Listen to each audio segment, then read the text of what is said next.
쫓기는 외지인 신분에서 절대 권력을 쥔 한나라의 제후가 되어 천하를 공포와 폭력으로 물들였습니다. 그 참혹한 피의 지배자, 바로 역사상 가장 잔혹한 악녀 여수입니다. 천하를 발밑에 두고 무소불위의 권력을 휘두르던 그녀는 어째서 단 한 벌에 옷도 걸치지 못한 채 발가벗겨져 무참히 몽둥이에 맞아 죽는 끔찍한 최후를 맞이해야 했을까요?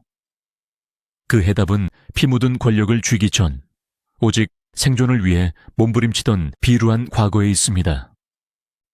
여수의 어린 시절은 훗날 그녀가 걸친 화려한 금은보화와는 철저하게 동떨어져 있었습니다.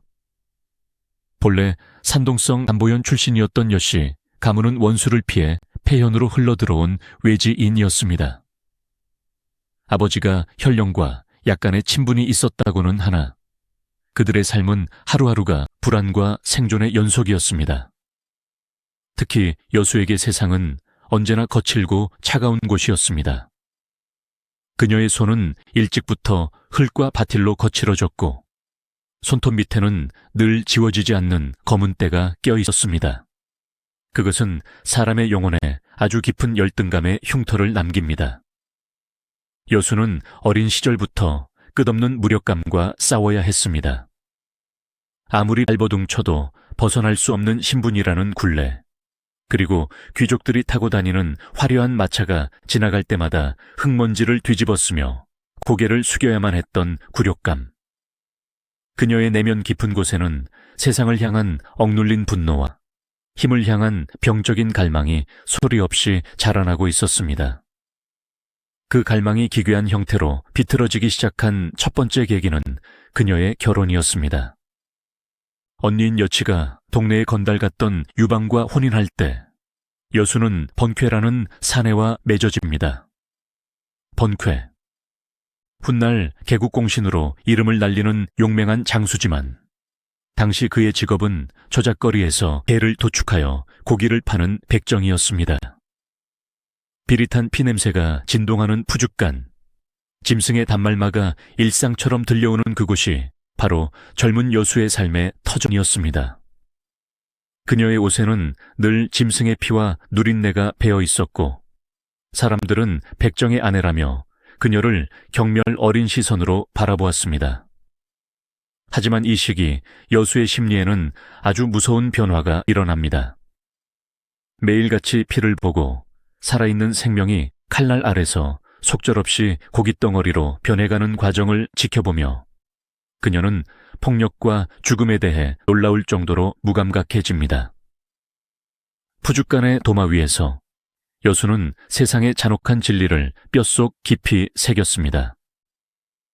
그녀에게 폭력은 이제 혐오스러운 것이 아니라 생존을 위한 가장 확실하고 매력적인 도구로 다가오기 시작한 것입니다. 이후 천하가 혼란에 빠지고 형부인 유방이 반란의 깃발을 들며 전쟁터로 떠났을 때 남겨진 여인들의 삶은 그야말로 생지옥이었습니다. 한구의 군대에게 쫓기며 죽음의 공포에 떨어야 했고 인질로 잡혀 모진 고초를 겪기도 했습니다. 차가운 감옥 바닥에 웅크려 앉아 언제 목이 달아날지 모르는 공포의 밤을 지새우며 여수는 인간에 대한 마지막 남은 연민마저 철저히 지워버렸습니다. 세상은 그녀에게 단 한 번도 친절하지 않았으므로 그녀 역시 세상에 친절할 이유가 없었던 것입니다. 시간이 흘러 마침내 길고 참혹했던 전쟁이 끝났습니다. 유방은 항구를 물리치고 한나라를 세워 황제의 자리에 오릅니다. 그리고 그녀의 언니 여친은 황후가 되었고 백정이었던 남편 번쾌는 제국을 세운 개국공신이 되었습니다. 발밑에는 푹신한 융단이 깔려있고 평생 만져보지도 못한 최고급 비단이 그녀의 거친 피부를 감쌌습니다. 자신을 벌레 보듯 하던 귀족과 대신들이 이제는 엎드려 머리를 조아리고 있었습니다. 하지만 여수의 내면은 이 화려함 속에서 오히려 무섭게 왜곡되고 있었습니다. 그녀가 입은 비단옷은 그녀의 영혼을 고귀하게 만들어주지 못했습니다. 오히려 자신이 뼛속까지 천한 농부이자 백정의 아내라는 뿌리 깊은 열등감이 그녀를 끊임없이 괴롭혔습니다. 밤이 되어 홀로 거울을 볼 때마다 비단 소매 밖으로 드러난 투박하고 거친 자신의 손을 보며 그녀는 알 수 없는 분노에 휩싸였을 것입니다. 신분이 바뀌었음에도 귀족 특유의 우아함과 교양을 가질 수 없었던 그녀는 자신을 무시하는 듯한 세상의 모든 시선을 폭력으로 짓누르기로 결심합니다. 권력의 단맛은 한번 맛보면 절대 잊을 수 없는 맹독과도 같습니다. 여수는 황후인 언니 여태우의 절대적인 권력이라는 튼튼한 우산 아래로 숨어들어 서서히 자신의 발톱을 드러내기 시작했습니다. 그녀는 더 이상 폐연의 가엾은 소녀가 아니었습니다. 그녀는 피냄새에 익숙하고 인간의 나약함을 경멸하며 무소불위의 권력을 손에 쥔 채 괴물로 우아할 준비를 마친 참이었습니다. 한나라의 엄격한 법률도 하늘을 찌를 듯한 개국공신들의 자존심도 곧 이 미쳐버린 여인의 발밑에서 철저하게 짓밟히게 될 운명이었습니다. 거대한 폭력의 시대, 악몽의 시대가 막 장안의 밤하늘을 뒤덮기 시작하고 있었습니다. 기원전 195년 한나라를 건국한 절대 권력자 유방이 세상을 떠났습니다. 황제의 죽음은 제국 전체에 깊은 슬픔을 안겨주었지만 장안의 깊은 궁궐 한 구석에서 여수는 남몰래 환희의 미소를 짓고 있었을지도 모릅니다. 그녀를 짓누르던 유일한 통제자가 사라진 반면 그녀의 피부티인 언니 여태후가 어린 황제 해제를 대신해 제국의 실권을 완벽하게 장악했기 때문입니다. 이른바 여시천하의 서막이 오른 것입니다. 이 시기 한나라 조정에는 결코 깨뜨려서는 안 될 철칙이 하나 있었습니다. 유방이 살아생전 대신들과 흰말의 피를 마시며 맺었던 맹세, 즉 백마의 맹세입니다. 그 내용은 단호했습니다. 유씨가 아닌 자는 왕이 될 수 없고 전쟁에서 공을 세우지 않은 자는 제후가 될 수 없다. 제후라는 자리는 단순히 높은 벼슬을 의미하는 것이 아니었습니다. 그것은 전장에서 쏟아낸 붉은 피와 잘려나간 수많은 목숨을 대가로 얻어내는 영광의 상징이었습니다. 온몸에 칼자국과 화살 흉터가 훈장처럼 새겨진 개국 공신들만이 그 자리에 앉을 자격이 있었습니다. 그러나 기원전 184년경 조정은 경악과 침묵에 휩싸입니다. 여태후가 자신의 친동생인 여수에게 임광후라는 제후의 자기를 하사해버린 것입니다. 이것은 역사상 그 유래를 찾아보기 힘든 그야말로 경악스러운 조치였습니다. 조회의가 열리는 대전. 전장을 누비며 뼈가 으스러지도록 싸웠던 주발. 관영 같은 백전노장들이 도열해 있는 그 웅장한 공간에 여수가 당당히 걸어 들어옵니다. 무거운 황금 인장을 허리에 차고 최고의 귀족을 상징하는 자줏빛 끈을 늘어뜨린 채 말입니다. 왕조의 역설. 푸죽간에서 피 묻은 칼을 씻던 백정의 아내가 제국 최고 대신의 옷을 입고 그들을 내려다보고 있는 것입니다. 대신들의 분노는 끓어올랐지만 누구도 감히 입을 열지 못했습니다. 여태후의 서슬 퍼런 숙청이 매일같이 이어지고 있었기 때문입니다. 무공 하나 없는 촌부가 제후의 자리에 올랐다는 사실은 피 흘려 나라를 세운 공신들의 존재 가치에 대한 처참한 모욕이자 제국의 시스템 자체를 조롱하는 행위였습니다. 하지만 그 누구보다 이 기형적인 상황의 모순을 깊이 느끼고 있었던 것은 다름 아닌 여수 본인이었습니다. 화려한 관복을 입고 거울 앞에 섰을 때 그녀는 거울 속에서 위험 있는 제후의 모습 대신 여전히 흙먼지 날리는 폐현의 초라한 여인을 보았을 것입니다. 대신들이 억지로 머리를 조아릴 때마다 그들의 눈빛 속에 숨겨진 지독한 경멸과 비웃음을 그녀의 예민한 자격지심이 놓칠 리 없었습니다. 너희들은 속으로 나를 무시하고 있겠지. 천한 백정의 아내 주제에 언니의 치맛자락을 붙잡고 벼락출세했다고 비웃고 있겠지. 내면의 결핍을 채울 수 없는 인간은 타인의 공포를 통해 자신의 존재를 증명하려 들기 때문입니다. 존경을 받을 수 없다면 차라리 뼈저린 공포를 심어주겠다. 이것이 임광우가 된 여수가 선택한 생존 방식이자 타락의 방식이었습니다. 제후가 된 여수는 자신만의 거대한 사병을 거느리고 장안 한복판에 위치한 자신의 저택을 또 하나의 작은 조정으로 만들었습니다. 그리고 이곳에서 본격적인 악몽의 시대가 시작됩니다. 여수에게 폭력은 더 이상 권력을 지키기 위한 방어적 수단이 아니었습니다. 그것은 그녀의 뒤틀린 욕망을 채워주는 일상적인 쾌락으로 변질되었습니다. 과거에 처절했던 생존투쟁과 피비린내 나는 기억들은 그녀의 내면에서 가학증이라는 괴물로 부화했습니다. 이 끔찍한 가학성의 첫 번째 타깃은 한나라 최고의 지략가이자 승상이었던 진평이었습니다. 여기에는 깊은 원한이 숨어 있습니다. 과거 황제 유방이 죽기 직전 그는 번쾌가 반란을 일으킬지 모른다 의심하여 진평에게 번쾌의 목을 베어 오라는 밀명을 내린 적이 있었습니다.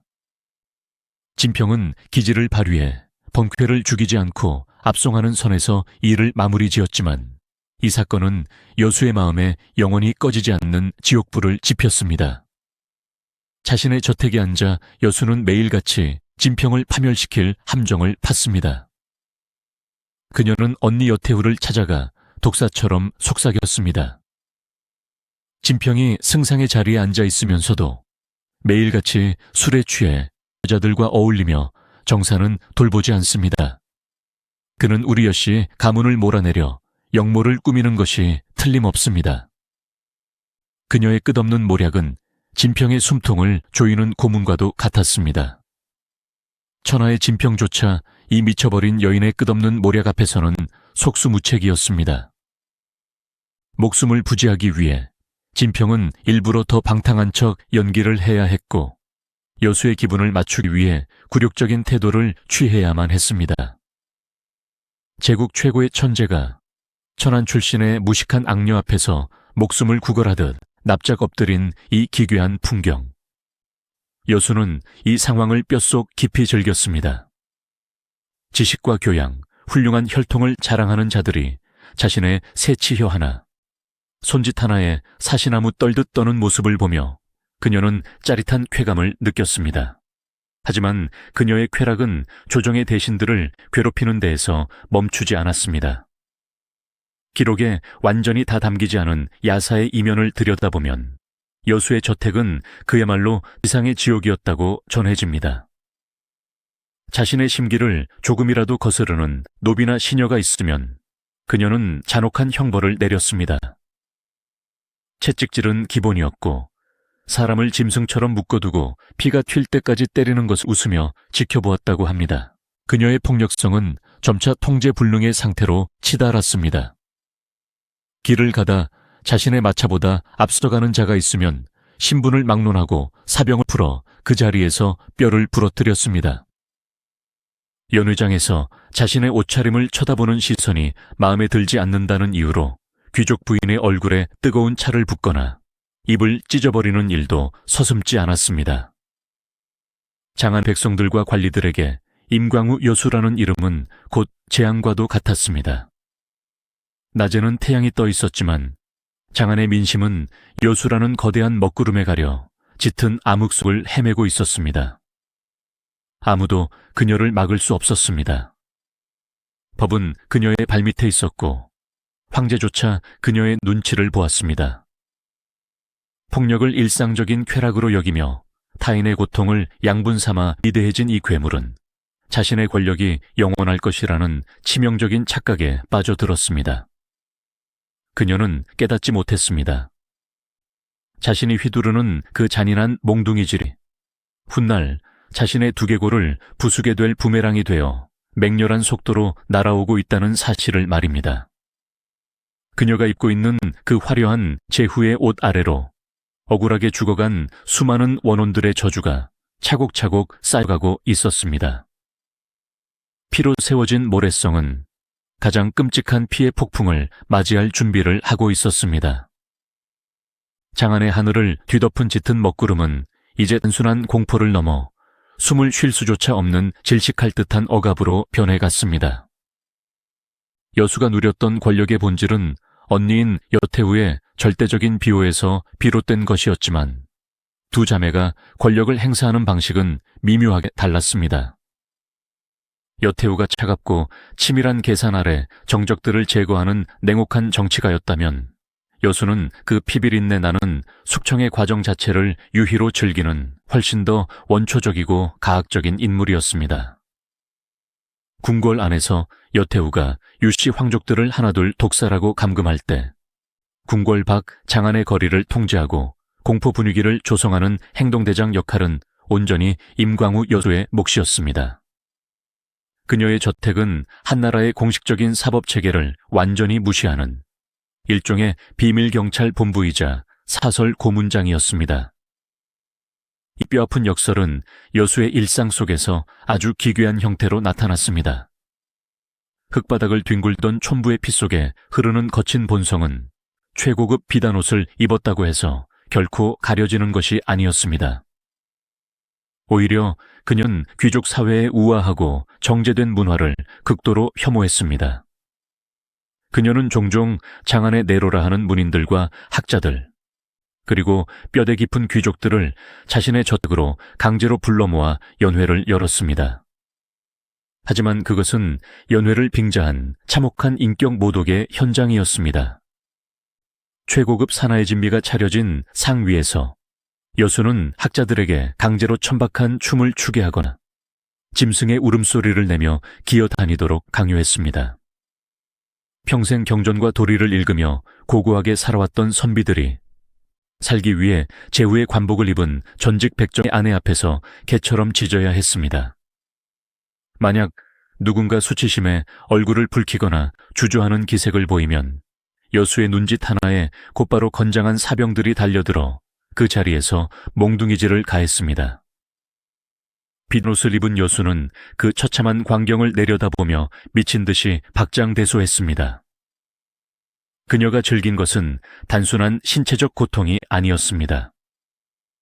그녀는 한 인간의 존엄성이 산산조각나고 고귀하다고 믿었던 귀족들의 영혼이 진흙탕 속으로 처박히는 그 순간을, 즉 영혼의 살해를 즐긴 것입니다. 이것이 폭력을 일상적인 쾌락으로 여기던 여수의 내면의 목소리였습니다. 그녀는 타인의 수치심을 먹고 자라는 괴물이었습니다. 그녀의 가학증은 남녀노소를 가리지 않았습니다. 한 번은 어느 대신의 어린 딸이 여수의 차가 지나갈 때 미처 엎드리지 못하고 고개를 들었다는 이유 하나만으로 아이의 부모를 끌어내어 아이가 보는 앞에서 무자비한 매질을 가한 적도 있었습니다. 피가 튀고 살점이 떨어져 나가는 비명 속에서도 그녀의 표정에는 일말의 동요조차 없었습니다. 그녀에게 인간의 생명이란 예전 남편의 푸죽간 도마 위에 올려져 있던 가축과 크게 다를 바가 없었기 때문입니다. 그러나 세상의 모든 이치에는 반드시 그림자가 따르기 마련입니다. 극단적인 공포정치로 사람들의 입을 틀어막고 눈과 귀를 가렸지만 그럴수록 여수의 내면 깊은 곳에서는 아주 기이한 형태의 불안감이 독버섯처럼 피어나고 있었습니다. 그녀 스스로가 너무나 잘 알고 있었기 때문입니다. 자신이 걸치고 있는 이 오만한 제후의 옷이, 자신이 누리고 있는 이 무소불위의 폭력이 사실은 자신의 능력이 아니라 단 한 사람, 언니 여태우의 숨결에 아슬아슬하게 매달려 있다는 끔찍한 진실을 말입니다. 기원전 180년에 가까워지면서 철의 여인 같았던 여태우도 세월의 무게를 이기지 못하고 병석에 눕는 날이 잦아졌습니다. 태후의 기력이 쇠해간다는 소문은 장안의 어두운 뒷골목을 타고 빠르게 번져나갔습니다. 여태후의 기침소리가 한번 궁궐 담장을 넘어올 때마다 여수의 심장은 미친 듯이 곤두박질 쳤습니다. 절대적인 권력의 방패에 금이 가기 시작한 것입니다. 그녀의 눈에 비친 장안의 거리는 어제와 달랐습니다. 자신을 향해 굽신거리는 대신들의 구분 등 너머로 시퍼렇게 날이 선 살기가 느껴지기 시작했습니다. 침묵 속에 숨죽이고 있는 주발, 진평 같은 개국 공신들의 두 눈은 마치 먹잇감을 노리는 늙은 호랑이와도 같았습니다. 유방에 남긴 백마의 맹세는 결코 잊혀진 것이 아니었습니다. 그들은 그저 분노의 칼날을 등 뒤에 감춘 채 여태우라는 거대한 태양이 저물기만을 숨죽여 기다리고 있었던 것입니다. 공포는 사람을 미치게 만듭니다. 특히 자신이 저지른 죄업의 크기를 본능적으로 직감하고 있는 악인에게 공포는 영혼을 갉아먹는 독입니다.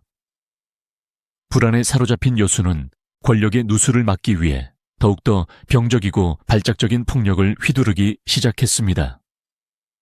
이제 그녀의 사병들은 밤낮을 가리지 않고 장안의 민가와 대신들의 저택을 수색했습니다.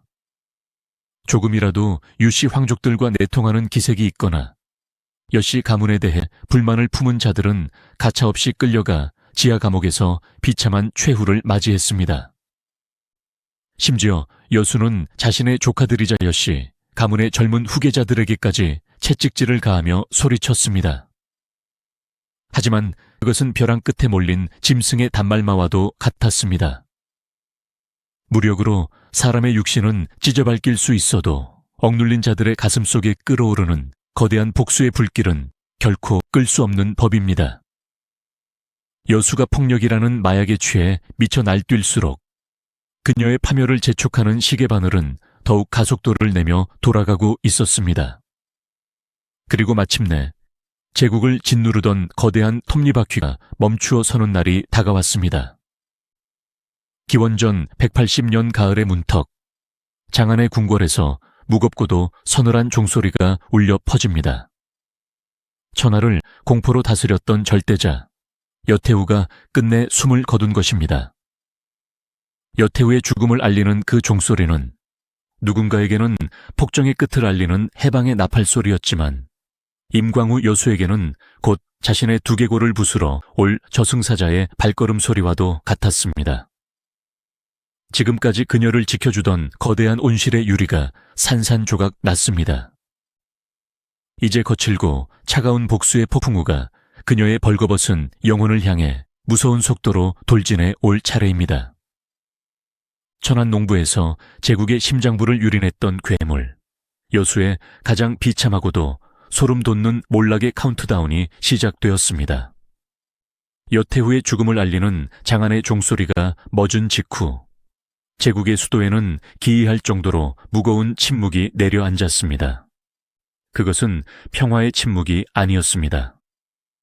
피비린내 나는 폭풍이 몰아치기 직전 거대한 맹수가 숨을 죽이고 사냥감의 목덜미를 노려볼 때 흐르는 아주 팽팽하고 소름 끼치는 정적이었습니다.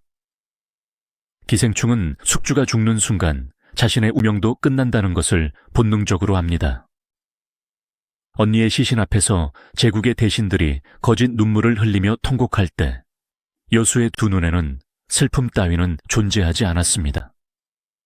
그녀의 머릿속을 가득 채운 것은 오직 하나, 벌거벗겨진 자신의 목숨에 대한 극도의 공포뿐이었습니다. 그녀가 평생을 바쳐 쌓아 올렸던 그 오만한 제후의 자리, 남편 번쾌의 무덤 앞서조차 뻣뻣하게 세웠던 고개, 사람들의 살점을 찢으며 즐거워했던 그 모든 권력의 원천이 하루아침에 잿더미로 변해버린 것입니다. 여태우라는 거대한 태양이 사라진 장안의 밤하늘 아래 임광우 여수는 이제 사방이 적으로 둘러싸인 벼랑 끝에 고립무원에 서 있었습니다. 궁궐의 장례 절차가 진행되는 동안 여수는 자신의 저택으로 황급히 돌아와 굳게 문을 걸어 잠갔습니다. 어제까지만 해도 대신들의 비명소리와 그녀의 광기 어린 웃음소리로 가득했던 그 화려한 저택은 이제 거대한 감옥처럼 느껴졌습니다. 가학증 환자들의 가장 큰 특징은 자신보다 약한 자 앞에서는 잔인한 괴물이 되지만 자신보다 강한 힘 앞에서는 세상에서 가장 나약한 겁쟁이로 돌변한다는 점입니다. 여수는 저택 안을 친 듯이 서성거렸습니다. 화려한 자줏빛 제후의 관복이 이제는 그녀의 목을 조르는 밧줄처럼 무겁게 느껴졌습니다. 밤이 깊어질수록 저택 주변에서 들려오는 바람 소리조차 자객의 발걸음 소리로 들렸고 자신을 호위하던 사병들의 눈빛조차 믿을 수 없게 되었습니다. 극도의 편집증이 그녀의 이성을 마비시키기 시작했습니다.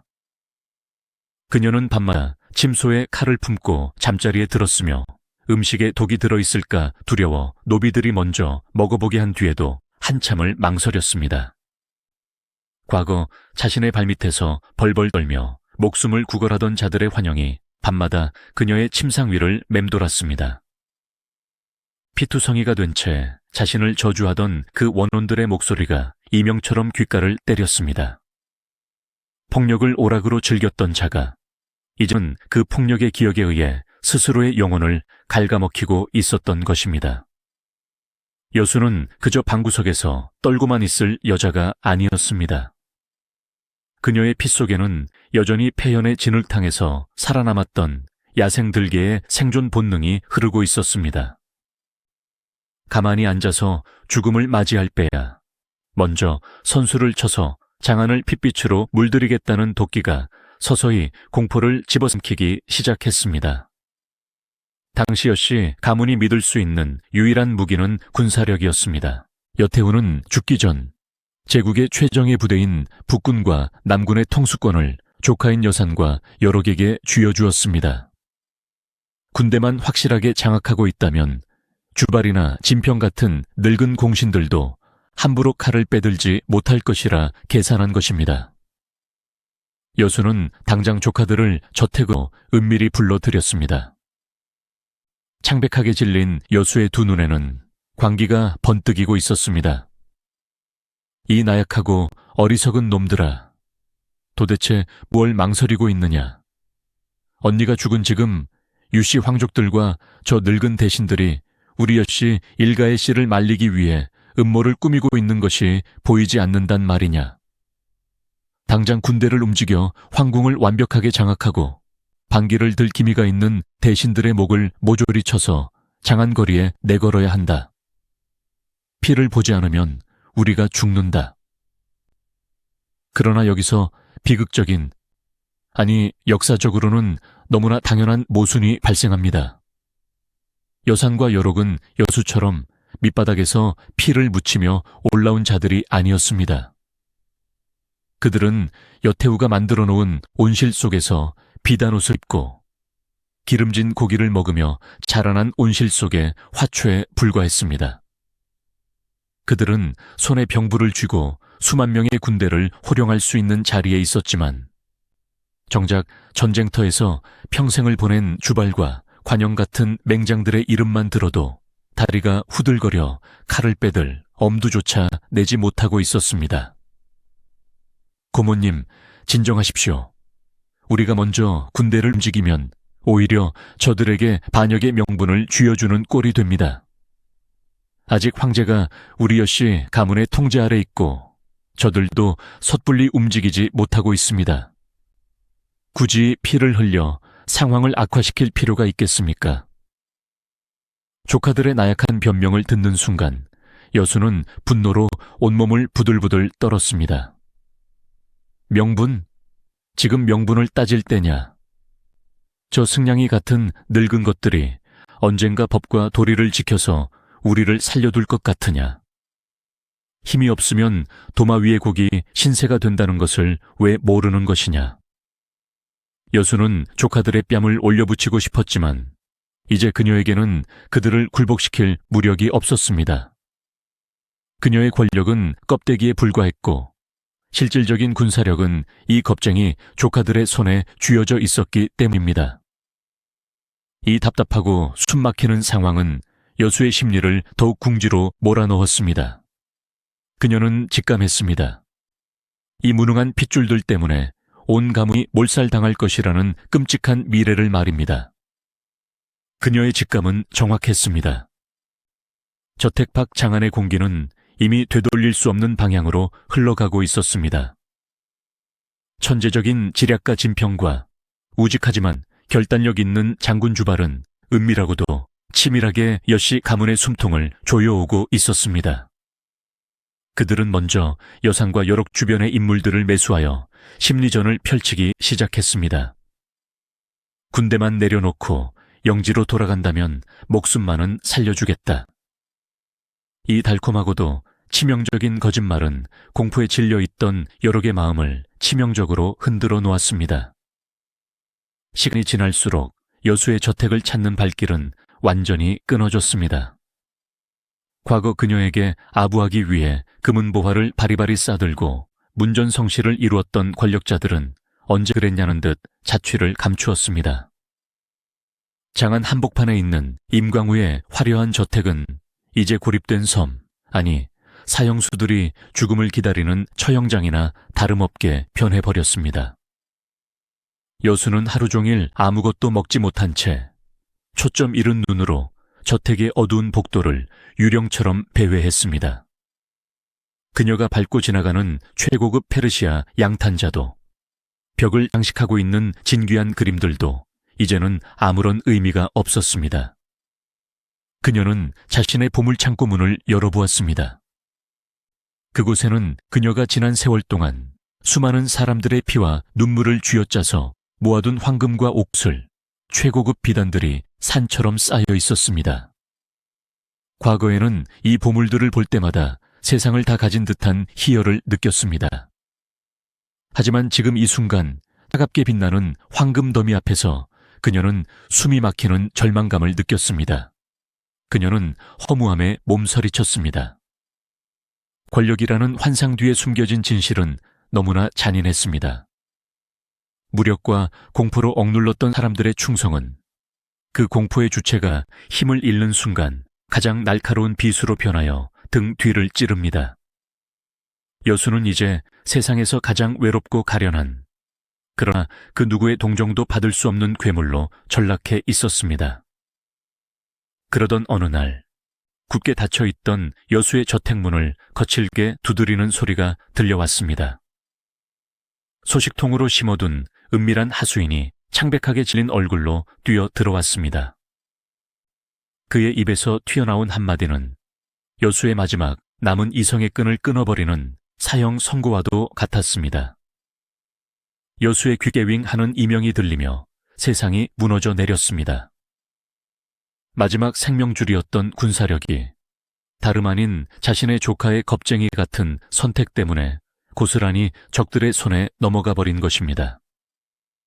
인간의 정신이 감당할 수 없는 극도의 충격과 배신감에 직면했을 때 사람의 이성은 완전히 붕괴해 버립니다.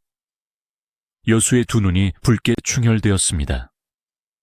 그녀의 입술은 파르르 떨렸고 목구멍에서는 인간의 것이라고 볼 수 없는 짐승의 기괴한 비명소리가 터져 나왔습니다. 그녀는 미친 듯이 소리를 지르며 자신의 머리채를 쥐어뜯었습니다.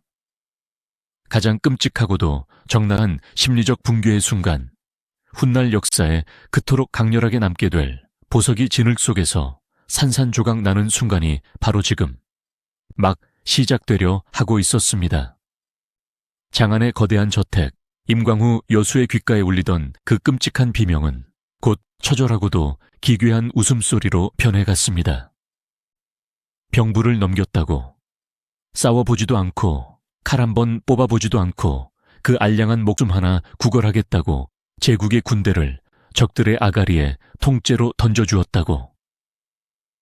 그녀의 웃음은 분노를 넘어선 인간의 이성이 완전히 산산조각 났을 때 흘러나오는 광기의 파편이었습니다.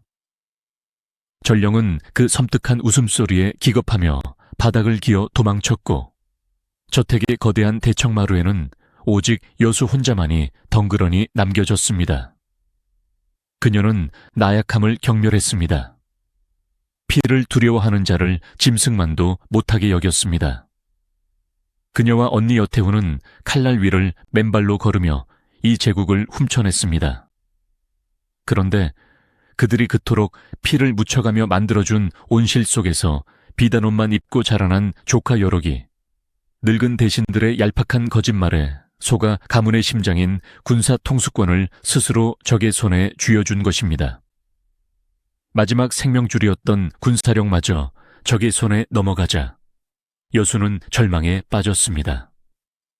화려한 제후의 관복도, 창고에 산더미처럼 쌓인 금은보화도, 죽음의 발소리를 단 1초도 늦출 수 없었습니다. 권력의 환상에서 깨어난 그녀가 직면한 것은 완벽한 고립이었습니다.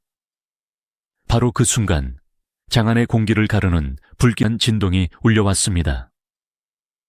북군을 완전히 장악한 주발의 군대가 여시 가문을 토벌하기 위해 형벌의 칼날을 세우고 들이닥친 것입니다. 그녀의 탄식이 부서진 보석들 위로 흩어질 때 저 멀리서 장안의 공기를 가르는 무겁고 불길한 진동이 울려오기 시작했습니다. 마치 거대한 사신의 북소리 같은 그 진동. 그것은 바로 북군의 지휘권을 완벽하게 장악한 개국공신 주발의 군대가 여시 가문의 사람들을 도륙하기 위해 장안의 거리를 행진하는 군화 소리였습니다. 여시 성을 가진 자는 남녀노소를 불문하고 모두 참아라. 차가운 가을바람을 타고 넘어온 그 서슬 퍼런 명령이 여수의 저택 담장을 넘어 마당에 꽂혔습니다. 저택 안에 남아있던 마지막 시녀들마저 비명을 지르며 뿔뿔이 도망쳤습니다. 이제 이 거대한 무덤과도 같은 저택에는 진흙탕 속에 엎어진 여수 단 한 사람만이 남았습니다. 그녀는 자리에서 일어나려 했지만 다리에 힘이 풀려 다시 진흙 위로 주저앉았습니다. 그녀의 귀에 점점 더 또렷하게 다가오는 군화 소리는 그녀가 평생을 바쳐 숭배해온 절대적인 폭력이 이제 주인을 바꾸어 자신을 향해 맹렬하게 달려오고 있음을 알리고 있었습니다. 피비린내 나는 폭력을 쾌락으로 즐겼던 악녀는 이제 세상에서 가장 잔인하고 끔찍한 진실의 형벌을 온몸으로 맞이할 준비를 해야만 했습니다. 무겁게 닫혀있던 임광우 저택의 거대한 대문이 복수심에 불타는 맹수들에 의해 거칠게 부서지기 직전이었습니다. 천지를 뒤흔드는 굉음과 함께 장안에서 가장 높고 견고했던 임광우 저택의 거대한 정문이 두 동강나며 맥없이 무너져 내렸습니다. 평소라면 감히 그 앞을 지나가는 것조차 두려워 고개를 숙여야 했던 금단의 구역. 하지만 지금 그 부서진 문틈 사이로 쏟아져 들어오는 것은 제국의 정예병인 북군의 시퍼런 칼날과 그들보다 더 날카롭게 번뜩이는 살기 어린 눈빛들이었습니다. 군화 발소리가 흙먼지를 일으키며 저택의 넓은 마당으로 밀어닥쳤을 때 병사들의 눈앞에 펼쳐진 광경은 그들이 상상했던 것과는 전혀 달랐습니다. 그들은 피도 눈물도 없는 끔찍한 요괴, 혹은 마지막까지 칼을 쥐고 발악하는 오만한 귀족의 모습을 기대했을지도 모릅니다. 그러나 그들이 마주한 것은 산산조각이 난 진귀한 보석들의 잔해 한가운데 진흙탕을 뒤집어 쓴 채 초점 없는 눈으로 주저앉아 있는 늙고 초라한 한 명의 여인이었습니다. 저 여자가 정령 장안을 핏빛으로 물들였던 임광우 여수란 말인가. 선두에 선 장교의 중얼거림 속에는 허탈함마저 배어 있었습니다. 권력이라는 환상의 껍데기가 벗겨진 악인의 실체는 이토록 허망하고 초라했습니다. 여수는 자신을 향해 다가오는 병사들의 시퍼런 창끝을 보며 마지막 남은 본능으로 짐승 같은 비명을 질렀습니다.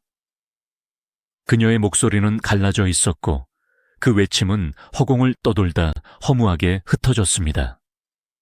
평소 같았으면 그 한마디에 수십 명의 목이 달아났겠지만 이제 병사들의 얼굴에는 두려움 대신 싸늘한 비웃음만이 번져갈 뿐이었습니다. 명령이 떨어지기가 무섭게 거친 손길들이 여수의 몸을 덮쳤습니다. 병사들은 그녀의 머리채를 틀어쥐고 짐승을 결박하듯 굵고 거친 밧줄로 그녀의 몸을 칭칭 감았습니다. 밧줄이 화려한 비단옷을 파고들어 여수의 살갗을 긁었지만 아무도 그녀의 고통에 신경 쓰지 않았습니다. 그녀는 발버둥치며 마당에 흩어진 옥구슬 조각들 위로 질질 끌려갔습니다. 날카로운 보석의 파편들이 그녀의 무릎과 손을 베어 피가 흘렀습니다. 불과 몇 시간 전만 해도 그녀의 허영심을 채워주던 그 고귀한 보석들이 이제는 가장 먼저 그녀의 육신을 찢는 형구가 되어버린 이 지독한 역설. 여수는 고통 속에서 신음했지만 이것은 앞으로 그녀가 겪어야 할 지옥의 아주 작은 서막에 불과했습니다. 저택 밖으로 끌려 나온 여수의 눈앞에는 믿을 수 없는 광경이 펼쳐져 있었습니다. 장안의 거리는 발 디딜 틈 없이 수많은 백성들로 가득 차 있었습니다. 평소 여수의 마차가 지나갈 때면 공포에 질려 바닥에 엎드려 숨죽이던 그 사람들이었습니다. 여수의 몽둥이에 아버지를 잃은 아들, 여수의 사병들에게 딸을 빼앗긴 노모, 억울하게 재산을 몰수당하고 길거리에 나앉은 농부들, 폭력과 억압의 시대 속에서 짐승처럼 숨죽여 울어야만 했던 수만 명의 백성들이 이제 거대한 분노의 파도가 되어 길 양옆을 가득 메우고 있었습니다. 광장에 끌려온 여수는 한나라의 엄격한 형법에 따라 제후의 돛이 철저히 벗겨진 채 형틀에 묶였습니다. 평생 타인에게 수치심을 안겨주는 것을 유희로 삼았던 권력자가 이제 세상에서 가장 비참하고 무력한 모습으로 대중 앞에 내던져진 것입니다. 그녀의 권력을 지탱하던 오만한 껍데기가 벗겨지자 그곳에는 죽음의 공포에 떠는 늙고 초라한 여인만이 남아있었습니다. 이윽고 사형 집행관의 무자비한 몽둥이가 허공을 갈랐습니다. 많은 사학자들의 교차 검증에 따르면 당시 한나라의 사형 방식 중 하나였던 이 형벌은 인간의 육신을 서서히 파괴하는 잔혹한 방식이었습니다. 천하를 호령하며 타의 고통을 유희로 삼았던 제국의 권력자는 결국 자신이 뿌린 폭력의 늪에 빠져 형장의 흙먼지 속으로 비참하게 사라졌습니다. 권력의 비단옷이 벗겨진 자리에는 잔혹한 역사의 인과응보라는 서늘한 진실만이 남았습니다.